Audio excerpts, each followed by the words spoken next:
Eu, alfabetizado em 1960, o primeiro livro que eu li por inteiro, né, e que eu tenho uma memória estupenda dele na época, foi Monteiro Lobato. Monteiro Lobato, Reinações de Narizinho.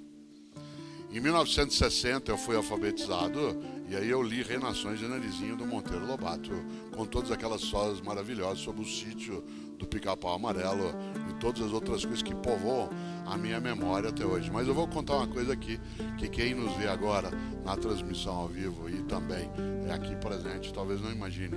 Quando eu li Monteiro Lobato em 1960, ele era um livro proibido pela Igreja Católica.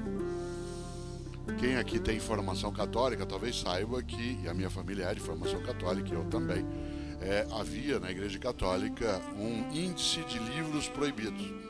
Isto é, um índice de obras que as pessoas católicas não deveriam ler, porque marcadas por algum tipo de não recomendação.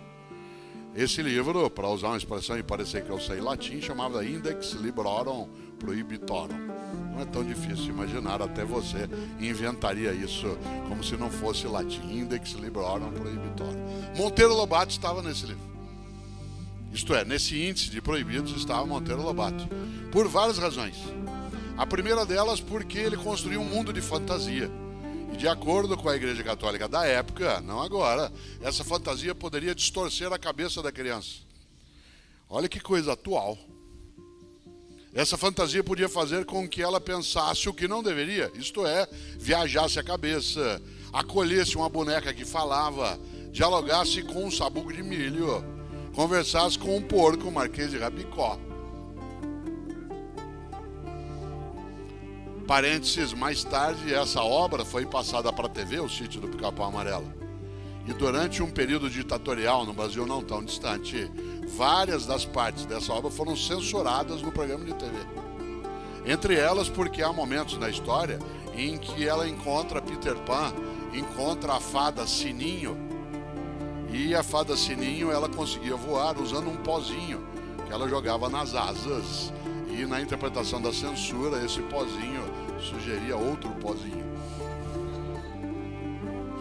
E a outra coisa dentro da obra de Monteiro Lobato é que havia ali uma relação que hoje às vezes é debatida, que era ter ali Dona Benta, que tomava conta de todos, que era uma senhora, e a outra, que era assim, a Anastácia, que era uma pessoa negra numa atividade secundarizada.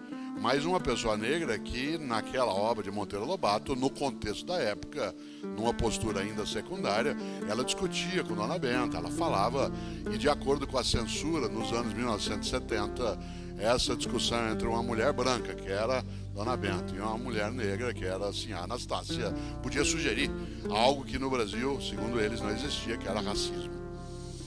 É interessante. No entanto, li eu essa obra várias vezes. Eu li várias coisas do Monteiro Lobato. E essa eu li com prazer porque era proibido. E quanto mais proibido, melhor. Eu nunca esqueço, fazendo um parênteses dentro do parênteses, um dia eu estava lendo uma obra do Stendhal. Né? O Stendhal tem várias coisas magníficas na literatura, a Cartucha de Parma, né? O Vermelho e o Negro. Mas ele tem uma descrição de uma cena numa obra que você vai entender, é gostoso demais. Né? A cena é uma princesa no alto de um castelo, na torre, numa noite de um calor insuportável. A princesa está tomando um sorvete delicioso e aí a personagem feita pela princesa diz assim: pena que não é pecado. Olha que coisa deliciosa. Se aquele sorvete, além de tudo, fosse pecado, ia ser muito melhor naquele calor, naquele horário, naquele momento. A literatura faz isso com a gente, na filosofia, na ciência, na arte. Ela mexe, né, com a nossa emoção, ela nos surpreende. E Monteiro Lobato, ele criou uma expressão, não só ele criou uma editora, que foi a Editora Nacional, né, que percorreu parte da trajetória no Brasil, como ele fez a campanha pela fundação da Petrobras. E por que ele defendia que o petróleo fosse nosso, isto é, que a gente não entregasse um recurso natural como o petróleo para outros países, outros que o explorassem, ele defendia a campanha feita no Brasil nos anos 1940, que era o petróleo é nosso. E porque ele defendia isso, ele foi acusado de comunista.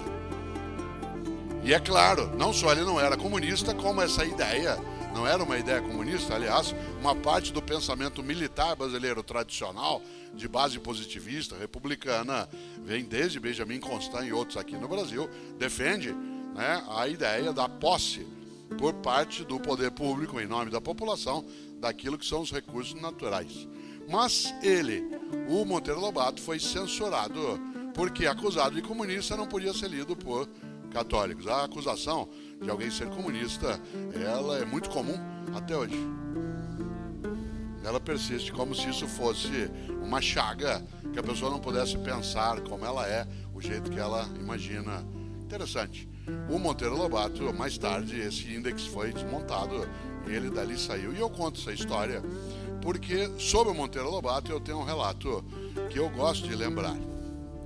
Tem a ver com leitura, tem a ver com livro, tem a ver com o fato de que o Monteiro Lobato não só fundou uma editora, né, como ele criou um lema, que é uma frase que circula pelo país todo, que aliás deveria ser retomada agora, que é: um país se faz com homens e livros.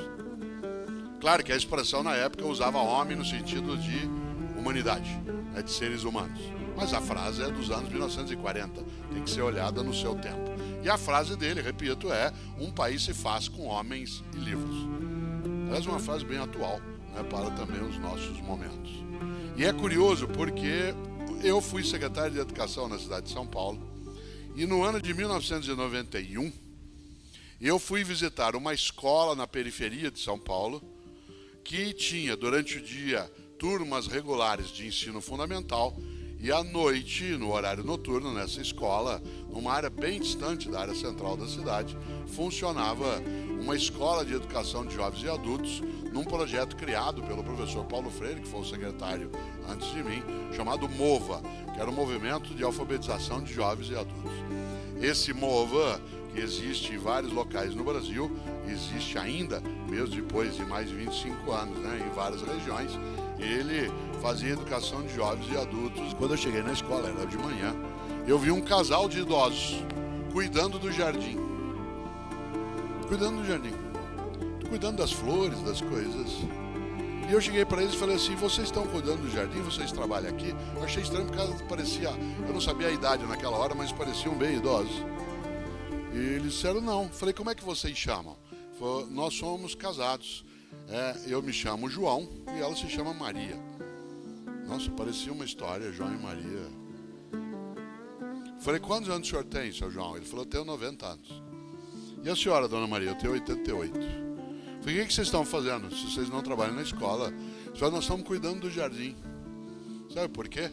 Porque essa escola faz com a gente uma coisa maravilhosa. Ela está nos ensinando a ler e escrever. A gente frequenta à noite aqui as aulas. E como a gente está sendo ensinado, a gente queria retribuir. E o nosso jeito de retribuir, o que a escola faz por nós, é cuidar do jardim. Você já imaginou? Falei: que ótimo! E aqui tem uma brincadeira muito forte, porque, não sei se você sabe, quando a gente reúne vários textos, várias ideias, vários contos num único livro, o nome que se dá é antologia. Antologia. E o nome antologia não é casual, porque no grego antigo, antologia significa ramalhete de flores.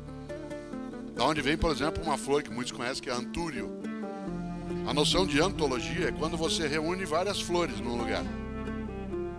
E os dois estavam ali cuidando do jardim da escola, cuidando das flores. E eles cuidavam das flores, sabe por quê? Porque eles queriam retribuir o que se fazia para eles. Claro que ali havia um desvio de interpretação política. Eles não tinham que retribuir.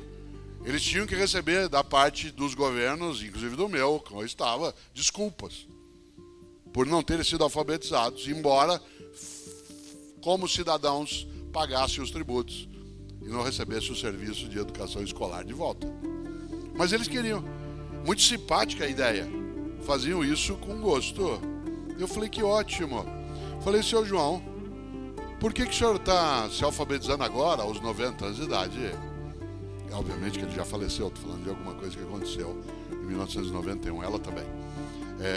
Ele disse: sabe o que é? Moço, sabe, eu queria aprender a ler e escrever porque eu queria ser engenheiro. Na hora eu fiz todas as contas. engenheiro. Ele estava fazendo uma coisa que na época a gente chamava de suplência 1. Depois ele teria que fazer suplência 2, suplência 3. Depois ele teria que fazer vestibular, entrar na universidade. Claro que ele não seria engenheiro. A probabilidade ia ser muito reduzida. Mas não tem importância. Ele sonhava. Ele sonhava. Aos 90 anos ele sonhava em ser engenheiro. A condição social dificultaria, o analfabetismo dificultaria, mas não tinha importância. Para ele ia toda noite à escola, porque aos 90 anos ele ia ser engenheiro. Ele tinha um sonho que ia adiante e ele ia atrás. E porque ele sonhava em ser engenheiro, ele achava com toda alegria que aquilo seria possível, de manhã ele cuidava das flores na escola gratuitamente para poder enfeitar o lugar onde ele poderia um dia ser engenheiro. E eu falei para ele: e a senhora, Dona Maria? Claro que eu demorei para deglutir o que ele disse. Falei: e a senhora está se alfabetizando agora, com 88 anos, por quê? Ela falou: sabe o que é, moço? Eu trabalhei quando eu era menina, logo depois dos 12 anos de idade. Eu trabalhei muitos anos na casa de um homem que escrevia livro. E eu cozinhava para ele, desde menina. E ao cozinhar para ele, ele adorava a minha comida. E eu nunca pude ler nenhum livro dele. E eu queria aprender a ler para poder ler um livro dele.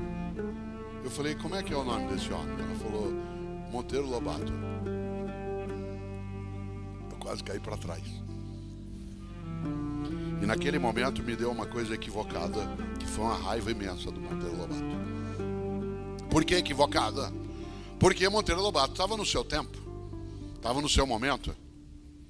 Mas um homem que escreve que um país se faz com homens e livros, que funda uma editora, que cria um mundo de fantasia, eu queria cobrar dele, em 1991, uma coisa que em 1940 não aconteceria.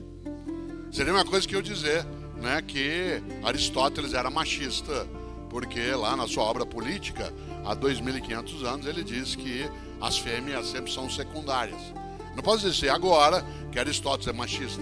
Eu posso dizer de mim, se eu falar isso, que eu sou machista. Eu não posso dizer isso do Aristóteles. O pensamento dele está numa outra época.